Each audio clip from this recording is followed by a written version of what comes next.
ఉరుమిరన్ ఆదిలాబాద్ జిల్లాలో ఘనంగా కొనసాగుతుంది. నార్నూర్ మండలం కొత్తపల్లి హెచ్లో కొనసాగిన కార్యక్రమానికి అతిథిగా ఆదిలాబాద్ ఎంపీ గొడం నగేష్ హాజరయ్యారు. మనతో పాటు ఎంపీ గారు ఉన్నారు, మాట్లాడిద్దాం. అన్న, ఎట్లా చూడవచ్చు? చాలా కాలంగా మీరు వస్తున్నారు, ఏంటి దీని ప్రత్యేకత? దీక్షభూమి కొత్తపల్లిలో ఇప్పుడే గౌరవ శ్రీ ప్రేమ్ సింగ్ మహారాజ్ యొక్క దర్శనాన్ని పొందడం జరిగింది. ప్రతి సంవత్సరం కూడా ఒక కొత్త అనుభూతి ఇక్కడ మాకు కలుగుతూ ఉన్నది.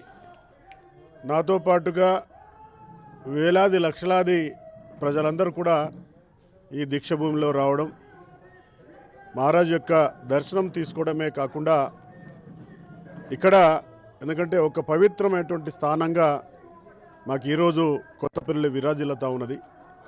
భక్తులందరూ కూడా ఎందుకంటే చాలా ప్రాంతాల నుంచి ప్రయాసం కోల్చుకుని కూడా వచ్చి దర్శనాన్ని చేసుకోవడం. నేను దాదాపుగా చాలా సంవత్సరాలు 95-96 నుంచి కూడా 30 సంవత్సరాల నుంచి ఏదో సందర్భంలో నేను లోకల్గా ఉంటే ఎట్టి పరిస్థితిలో ఇక్కడగా రావడం జరుగుతూ ఉంది. 96-97లో అయితే అసలు ఏమీ లేనటువంటి పరిస్థితుల్లో కూడా ఇది చేసుకున్నాం. కొంత ఎందుకంటే అక్కడ ఉన్నటువంటి కొన్ని మౌలికమైనటువంటి వనరుల గురించి, అవసరాల గురించి చాలా సందర్భాల్లో కూడా ఎందుకంటే చెప్పడం జరుగుతూ ఉంది. కొన్ని కూడా మరి తీర్చే కార్యక్రమాలు జరుగుతూ ఉన్నాయి. అంటే పెద్ద మొత్తంలో యాక్చువల్గా లాస్ట్ ఒక 2-3 ఇయర్స్ బ్యాక్ గత ప్రభుత్వంలో మేము కొంత ప్రయత్నం చేసినాం, కానీ అది సక్సెస్ఫుల్ కాలేకపోయింది. అయినా ఇక్కడ ఎందుకంటే ఎవరు కూడా సరే పెద్ద నాయకులు వాళ్ళు మాత్రమే అడుగుతారు, కానీ ఎవరు కూడా భక్తులు కూడా ఇది మాకు లేదు అని ఎక్కడ కూడా కాంప్లైంట్ అనేది రావడం లేదు. అంటే స్వచ్ఛందంగా, ఎందుకంటే ముఖ్యము వసతి ఉందా, వనరులు ఉన్నాయా లేదా కాదు, అక్కడ గురువు గారి యొక్క దర్శనం అయిందా కాదనేది ప్రాముఖ్యంగా చూస్తూ ఉన్నారు. కానీ అవసరాలు మాత్రం ఎందుకంటే మంచినీళ్ళు కావచ్చు, లేకపోతే ఉండడానికి కొంత ఇవి కానీ కావచ్చు, తప్పకుండా వాటి యొక్క ఏర్పాట్లు ముందు చేస్తాం. ఎట్లా చూస్తారన్న? అంటే ఏం చేయబోతారు రానున్న రోజుల్లో? ఆ ఇష్యూస్ ఇక్కడ ఎక్కువ కనబడుతుంది, వేల సంఖ్యలో భక్తులు వస్తారు. దీని మీద ఒక ఎంపీగా ఏమన్నా ఒక ప్రణాళిక రూపొందించబోతున్నారు? మెయిన్గా ఎందుకంటే డ్రింకింగ్ వాటరు, తర్వాత స్వచ్ఛాలయం ఏర్పాటు చేయాల్సినటువంటి అవసరం ఉంది. షెడ్స్ నిర్మాణం చేసుకోవాల్సి ఉంది కనీసం. ఎందుకంటే సరే ఇప్పుడు ఈ సీజన్ అయినా ఎందుకంటే ప్రతి జనవరి 11th అయినా కూడా అప్పుడప్పుడు వర్షాలు కూడా అప్పుడప్పుడు వస్తూ ఉంటాయి.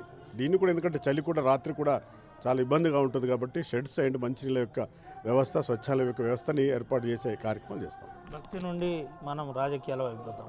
గాంధీ గారి పేరు మార్చిండ్రు, ఎన్ఆర్ఈజీఎస్ తీసేసి జయరామ్జీ వికసిత్ భారత్ వైపు అంటున్నారు. ఏంటి, ఎట్లా చూడొచ్చు రాజకీయంగా? ఏం చెప్తారు దీని మీద ఎంపీగా? విజి రామ్జీ ఎందుకంటే మన భారత సంస్కృతి సాంప్రదాయాల్లో జై శ్రీరామ్, రామ్ రామ్ తోటే మొదలు పెడతాం. రామ్ రామ్ పెట్టడానికి కూడా ఈరోజు కాంగ్రెస్ పార్టీ వ్యతిరేకిస్తుందంటే రాముని, ఎందుకంటే వేల సంవత్సరాల నుంచి ఉన్నటువంటి అయోధ్య రామాలయాన్ని ధ్వంసం చేసినటువంటి సందర్భంలో మనకు దేశం అటువంటి ప్రతి ఒక్క ప్రపంచం ప్రతి ఒక్క హిందువు ఆ రోజు బాధపడడం జరిగింది. గత సంవత్సరం, ఒక సంవత్సరంన్నర కిందనే రామాలయం నిర్మాణం అయిపోయింది. ఒక రాముని పేరు మీద ఈరోజు ఒక పథకాన్ని పెడితే, ఎందుకంటే యాక్చువల్గా ఈ ఉపాధి హామీ పథకం ఎవరి పేరు లేదు గతంలో. సరే చాలా పేర్లు పెట్టారు గాంధీ ఫ్యామిలీస్ గురించి, వాళ్ళ పేరు కాదు వాళ్ళది, ఎందుకంటే పేరు కోసం కాదు, ఎందుకంటే దాంట్లో అనేకమైనటువంటి కొంత అవినీతి కార్యక్రమాలు జరిగినాయి. పర్మనెంట్ స్ట్రక్చర్, పర్మనెంట్గా ఒక పని, ఈ పని ఉపాధి హామీలో చేశామనేది ఎక్కడ కూడా కనబడలేదు. ఇన్ని సంవత్సరాలు ఉపాధి హామీ జరిగింది. మేము ఇప్పుడు భారత ప్రభుత్వం ఒకటే ఆలోచిస్తూ ఉంది, ఎందుకంటే వాటర్ బాడీస్ ఎక్కడైతే చెక్ డ్యామ్స్ అవసరమో చెక్ డ్యామ్స్ల నిర్మాణం చేసుకోవడం, అంటే పర్మనెంట్ వర్క్స్ ఈ చట్టం ద్వారా మేము పొందుపరచడం జరిగింది. తర్వాత 100 రోజుల నుంచి 125 రోజులు కూడా పెంచడం జరిగింది. ఏ ఒక్క కూలి కూడా నాకు పని లేదు అని చెప్పడానికి లేదు. ప్రతి ఒక్కరికి వాళ్ళకి పని కల్పించే కార్యక్రమం చేస్తాం.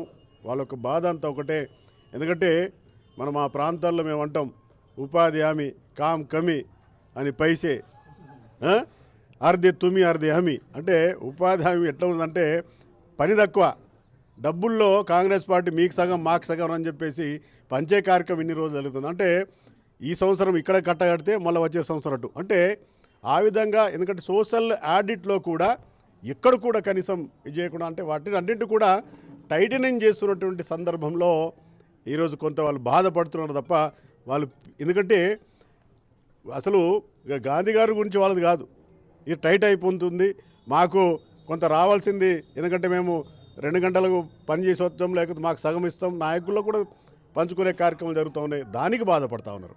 ఇలా ప్రజలకు ఎంపీగా మీరు ఏం చెప్తారన్న? ఒకటే, ఎందుకంటే 100 రోజుల నుంచి 125 రోజులకు పెంచడం జరిగింది. ఎన్ని సంవత్సరాలు మనం ఉపాధి హామీ పనులు మరి వేలాది కోట్లు ఖర్చు పెట్టుకున్నాం, ఎక్కడికి పోయినాయి? కనీసము ఒక గ్రామంలో పర్మనెంట్గా ఒక పని కనబడేటట్టుగా చేయాలనేదే లక్ష్యం. అందుకోసం ఎందుకంటే ఎవరు కూడా దీన్ని కాంగ్రెస్ పార్టీ రాజకీయం చేస్తూ ఉంది, మీరు ఎవరు కూడా దాన్ని పట్టించుకోవాల్సిన అవసరం లేదని చెప్పేసి సందర్భంగా నేను తెలియజేస్తా ఉన్నాను. ఇది పరిస్థితి. కాంగ్రెస్ పార్టీ రాజకీయం చేసే ప్రయత్నం చేస్తుందని చెప్తున్నారు. అయితే కొత్తపల్లిలో సమస్యలు ఉన్న విషయం వాస్తవమే, దాన్ని పరిష్కరించడానికి ప్రయత్నం చేస్తాం. మహారాజు ప్రేమ్ సింగ్ మహారాజ్ యొక్క మహత్యం రోజు రోజు దినదినంగా కీర్తించదగింది, చెప్పుకోదగిందని చెబుతున్న పరిస్థితి. భక్తులు ఎందరు వచ్చినా వారి కోరికల మేరకు ఇక్కడ కోరికలు నెరవేరుతాయి. ఇక్కడ సౌకర్యాలు లేకున్నా కానీ ప్రజలు ఇబ్బంది పడుతున్నారు. రానున్న రోజుల్లో నీటి వసతితో పాటు మరికొన్ని వసతులు చేసే ప్రయత్నం చేస్తానని ఎంపీ గోడం నాగేష్ చెబుతున్న పరిస్థితి. సుమంత రవినాయక్, RTV, ఆదిలాబాద్. చరిత్ర సృష్టించినోడు ఇప్పుడు ఆ చరిత్రని తిరగరాయబోతున్నాడు. అబద్ధాల గోడల్ని బద్దలు కొట్టి నిజాలను రాగా మీ ముందుంచబోతున్నాడు. నిజమైన వార్తల కోసం వెంటనే డౌన్లోడ్ చేసుకోండి రా యాప్ని.